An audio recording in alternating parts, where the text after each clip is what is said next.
What's up, Taiwan? I'm Sandy Chu with 10 minutes of news from here in Taiwan and around the world. A Taiwanese Navy landing craft has sunk off the coast of the outlying county of Jinmen. The country's defense ministry said surging waves flooded the cabin, causing the vessel to sink. All crew members were rescued.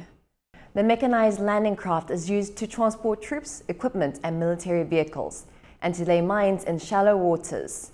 It was returning to Taiwan's main island when it sank. Accidents and equipment failures are a recurring problem for Taiwan's military. Earlier this week, a support helicopter was forced to make an emergency landing. Taiwan's chief trade negotiator, John Ding, says the country still has a goal to sign several trade-related agreements with the U.S. before the end of the year. 希望在台北，不过还是维持弹性看看假设万一他们能够过来最好，但是因为限于，因为我们也了解美国现在正在亚洲地区推动很多的工作，它跟欧洲，它跟南美洲也有非洲。 它都有很多的这个计划在进行，万一不行，我们也愿意过去。 Earlier this year, Taiwan and the United States launched the U.S.-Taiwan Initiative on 21st Century Trade. It covers areas including regulatory practices and agriculture. Taiwan officials hope the initiative will eventually lead to a full trade pact with the U.S.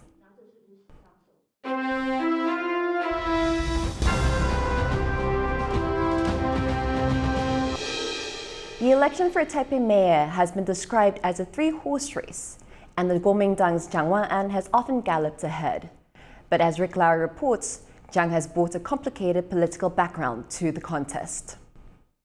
Taipei mayoral candidate Wan-an warms up for the political challenge of his life so far. And for much of the race, Chiang has been the front-runner. Voters in Taiwan's capital tend to back his political party, the main opposition Kuomintang or KMT. But they're also drawn to Chiang's young age, he's just 43, his education and work experience overseas, and his promises to re-energize the capital with things like housing subsidies for young people. 我要发展国际的台北、生活的台北、创新的台北、科技的台北。 But Chiang's controversial background could hold him back. Wan-an is the great-grandson of Chiang Kai-shek, who was leader of the nationalist forces in China that retreated to Taiwan in 1949 after losing the civil war with the Communist Party of China. This statue memorializes Chiang Kai-shek, a man fundamental to Taiwan's history, but who ruled the country as a dictatorship and oversaw violent political oppression. The leader, who is revered by some but condemned by others, is part of a complicated legacy that Taiwan is still grappling with. Wan-an's campaign does not stress his connections to Chiang Kai-shek. But the candidate has mentioned his grandfather, Chiang Kai-shek's successor, Chiang Ching-kuo, who also ruled with a heavy hand, but is often associated with Taiwan's fast-paced economic development of the 1970s and 80s. And on the streets of Taipei, Chiang and his family legacy divides opinion. 最近可能也渐渐历史没有人再去太注意了，所以好像没有人会再去 注意这一方面的事情了。毕竟你之前做了那些事情，又不是，然后我们现在又那么民主，又不是那么被大家认同，这样子，对，一定会多多少少会有影响。Chiang winning the keys to City Hall, often seen as a step toward the presidency, would be a big boost to his party, the Kuomintang. Support for the China-friendly party is slumping as young Taiwanese are increasingly wary of getting too close to the belligerent neighbour next door. The KMT may not have held Chiang back in this race, but the party's stance on China could spell a potential political dead end. If he wants to talk about the next step, especially the position of president of Taiwan, I don't think that he has any chance to get to that level. After all, the city of Taipei is only about urban politics. It's not so much about ideology politics. Chiang's youth and his vision for a fresh Taipei helped him pull ahead in this crucial political contest. But his family's past, and how it weighs on the country, may determine his political future. Patrick Chen and Rick Lauer for TaiwanPlus. With Taiwan's nationwide local elections coming up this weekend, Indigenous issues have been spotlighted, but what could be a historic race for Hualien County's chief? Ryan Kilpatrick has more.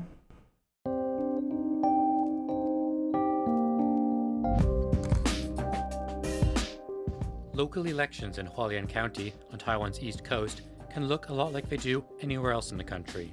But this year, one name on the campaign posters stands out. 支持者，他告诉我说：“你的名字不要用罗马字，因为有一些汉人看不懂。我只为了要赢得这场选举，却浪费了这个机会，大量的使用原住民的文字。那我认为这是不对的。非原住民习惯，他们要习惯花莲还有台湾有不同的族群。” Former lawmaker and presidential spokesperson Kolas Yotaka is hoping to make history in her home county. Here in Hualien, Indigenous voters make up a bigger proportion of the electorate than any other county in the country, about 5 times the national average. Yet they've never been led at that level by one of their own. But that could all be about to change. It's highly unusual for an Indigenous candidate to run for high office like county chief, a position chosen by all voters. They're more likely to throw their hats in lower-level races that are decided by other Indigenous people. It's a system that was put in place to benefit underrepresented ethnic groups. But some say its time has passed. If you are Indigenous and you want to run for candidate, you have to go to Indigenous role. And if you are a voter, you can only vote for your Indigenous candidate only. So for us, this is really like apartheid policies.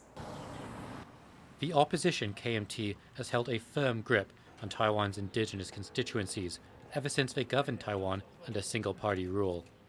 But observers say this has more to do with personal relationships than political platforms. You pick who belongs to your own Indigenous nations and whether or not you know them. Most of the voters don't really, to go look at their white paper, their policies, and what they plan to do.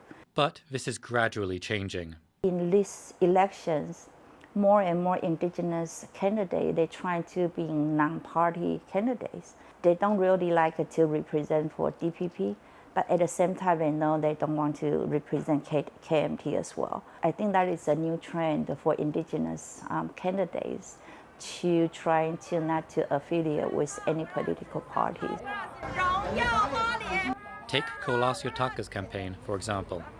They've swapped the DPP's trademark green for red, the color of the Vietnamese people. 有非常多的支持者勇敢地站出来，而且拿着麦克风告诉其他人说：我们作为阿美族，我们作为原住民，先于所有的一切。政党是后面的事情，所以希望让原住民族的族人跟孩子可以担任县长。我们在这次的选举里面啊，长久以来被压抑的伤口，或者是历史的伤痕，可以获得医治，而且获得安慰。Win or lose, this race is bringing Indigenous candidates and issues closer to the mainstream of Taiwanese politics. Howard Zhang and Ryan Hokel-Patrick for TaiwanPlus.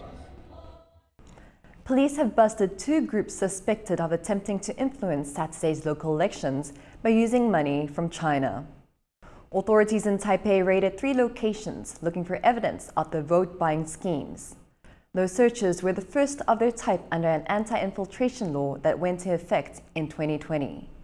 Meanwhile, police in Kaohsiung arrested 2 people who allegedly received over $300 million from Chinese and Southeast Asian sources to support pro-China candidates. Investigations into who provided the funds are ongoing. Thanks for watching What's Up Taiwan. Remember to download the TaiwanPlus app for more stories from Taiwan and around the world. I'm Sandy Chi. Take care and see you next time.